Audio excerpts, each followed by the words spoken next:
quick brown fox jumps over the lazy dog. It's where we all begin. Welcome to Lazy Dog Typewriters.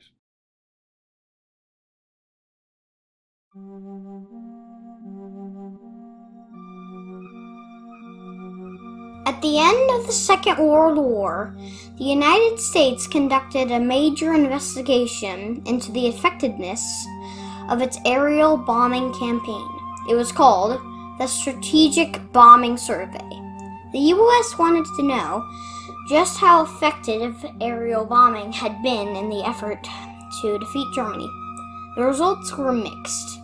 Allied efforts had devastated the German oil and truck industries and severely hurt the V-1 rocket program. But bombing alone did not deliver a knockout blow to the German economy, which functioned almost to the last days of the war. This Kappel VA typewriter is a demonstration of the strength of the German economy at the end of the war. Let's learn more. Howdy folks, and welcome to Lazy Dog Typewriters. I guess I should say Guten Tag, meine Freundin, meine Damen und Herren. We have before us a very interesting typewriter. If I were to tell you right off the bat, I would say this is an Olympia Progress. But then you get a little surprise when I pull off our label and you see that no, this is a typewriter labeled as a Kappel. So what is a Kappel? Well, this is a Kappel VA, or VA, we'll just get anglicized right away, which is a simplified typewriter, which is a rebranded Olympia Progress. So it was manufactured by Olympia, in this case in 1944, and then resold by Kappel. And Kappel was a smaller firm that pretty much didn't make its own typewriters, but just rebranded and resold models, slightly tweaked. So you have a slightly different ribbon color covers than the standard Olympia Progress. All right, all that said, let's take a look at this typewriter. It's in very good shape. It's lived its entire life in Germany until the last few months when it immigrated to Texas. It was made, as I mentioned, at the very closing days of World War II in 1944, and certainly in the closing days of the factory, because the Olympia factory itself was destroyed in 1945. So, continuing around from all sides, just soak that in. I love dealer tags, and I especially love foreign dealer tags. And this one is from a reseller named Felix Meyer. He was the general service agent for Württemberg and Hohenzollern, and he was on Red Street 35 in Stuttgart, and you could give him a call at 218-83, back before there were too many digits and phone numbers. Here we have our margin setting, and we also have this kind of interesting device right here. I'm going to call it the mystery device. This is related to setting your tabs, and you can see right up above your tab rack. This is your paper bail. Paper support, I should say. It's a very simple affair, very exactly the same as the one that the Progress had. And continuing around, your platen knob, and one neat feature we'll go into is we have a pop-top ribbon cover. So it folds forward, kind of like the Corvair, unsafe at any speed, much later model, but it folds forward. We have nice sound dampening material, and we'll just go into that. So that's just a really quick overview. Let's start at the front. So here on our label we have Maschinenfabrik Kappel from Chemnitz. Again, that's where they were located, but this was actually made in Erfurt in the Olympia factory. So I'm not sure, can we see this, Kevin? Do we see all the keys clearly enough in our viewfinder? Yes. Okay, great. So one of the first things you want to notice, of course, is this is a Quart Z, Quart Z as some folks say, layout. So you pretty much have all your standard keys except the Z and the Y are reversed, and then you also have a couple specialty German keys, O with an umlaut, A with an umlaut, U with the umlaut. But you can work around that pretty easily. You even have some interesting, basically a legal statutory symbol with a double S there, an E with a diacritic mark, and the Esset, one of my favorite German keys. It's like a double S, and more diacritics over here. This is a dead key, so when you press this key, and we'll go ahead and do it, the carriage doesn't move, and that's by design. This one is a little teeny tiny bit sticky on the dead key because it doesn't move, so it doesn't fall down as much. But we don't use a lot of dead keys. They're dead to us. All right, continuing on, you don't have a dollar symbol, so you'll have to make that up if you're going to be using a lot of dollars. You might want to use this S symbol there, and that will give you an overview. So we have our line color selector here with a really nice black knob ball. We have our blue, white for stencil, and red for red, or lower position. this model has a tab, which is the next thing I'll point out. So you have a tab function. You have tab sets over here, and we have tab. You have the U for Unterschrift. I forget what that is in German, but it's shift, of course. And then Fest is lock. Auslöser is back. Oh, sorry, that's margin release. And then the arrow, of course, is back. And we'll go around from there. So we have our carriage return lever here, which is very nice and easy to use. One of the things I wanted to point out, which may seem obvious, is this machine has 2 platen knobs. It was called a simplified machine. That's what VA stands for. But in reality, this one, and the simplified version of it, didn't have a left platen. It only had a single platen and had other streamlined features. But this was kind of an uncommon version of the VA because it had a tab. So you have a tab and the ability to set tabs, and you have a second platen knob. So it's kind of a premium version of the basic simplified typewriter, which is kind of funny. I guess it turns into a standard. In any case, here we have a knob that lets us set our line selector, so 1, 1.5, and 2. We have a paper guide, which is a nice feature to have. You have your paper bail, as I mentioned earlier incorrectly, but a paper bail here with ruler markings, 2 rollers, paper supports, paper support there. You have an ability to go into freewheeling mode with this lever right here permanently. And then you have on this side your single carriage release lever, which allows us to move our carriage. We can hear the bell. Let's hear that again. Very nice bell. We have our paper tension release, so you can adjust the paper when you put it in. We have press and set margins, and we have tabs. So these are your tab rack, as I mentioned. You see one of them is down there. It's a little confusing initially. I wasn't sure how this worked, but you can see this lever here is switched into 2 positions. And even at this point, I'm trying to remember which one it's supposed to go in. I think it goes in this outboard position. And then you press the tab. Let's find out. Tab. And we should go to our tab set. So yeah, I think we went to our single tab set. And there's one there, and there's one there. But if you want to clear the tabs, you move it into this other position.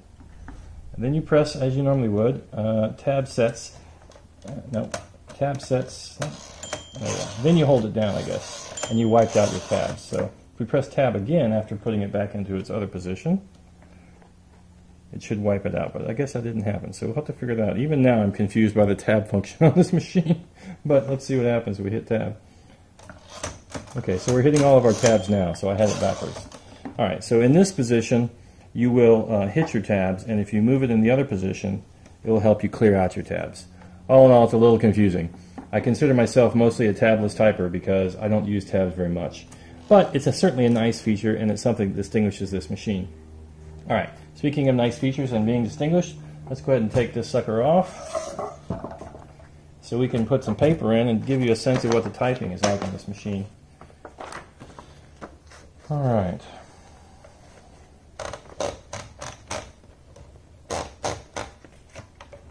Make it nice and straight.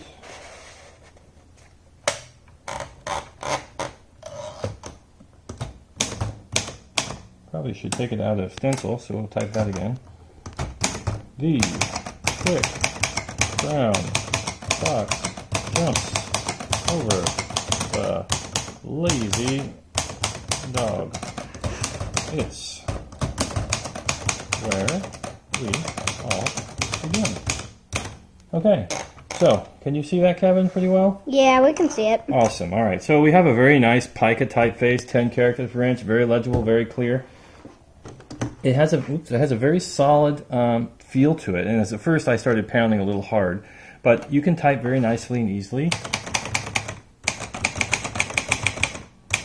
And I just have to say, it's just a superb machine. It's probably a design from the 1930s. It was executed in the 1940s, and it was executed and built in the middle of a world war. I can only imagine the difficulties and the daily uncertainty of the workers faced when they came into the factory, trying to wonder what's going on in the geopolitical situation, what's going on in my personal life, how is this even working? And yet they still managed to produce a superb machine. Many times the factories that were producing armaments around this time in the 44, and certainly definitely by 45, they started making major shortcuts. So the German K98 Mauser, for example, they have the late war editions, and all of the machining was extremely rough.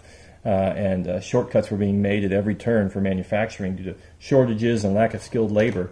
But miraculously, this machine doesn't suffer from that, and it really is a nice machine. I mean, you have a lot of, its contemporary was a Smith Corona Model 5, right?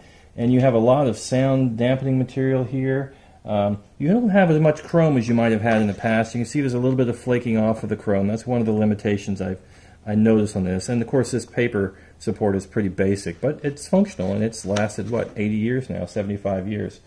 Works very well.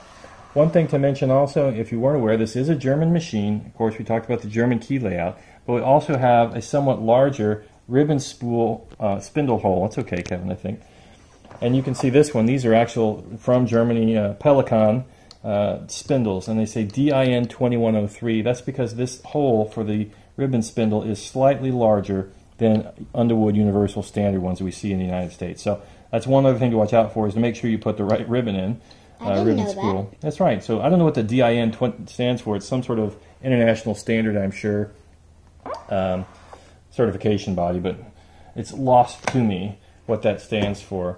And just as a personal history on this machine, when we got it, of course, we don't have a case, unfortunately.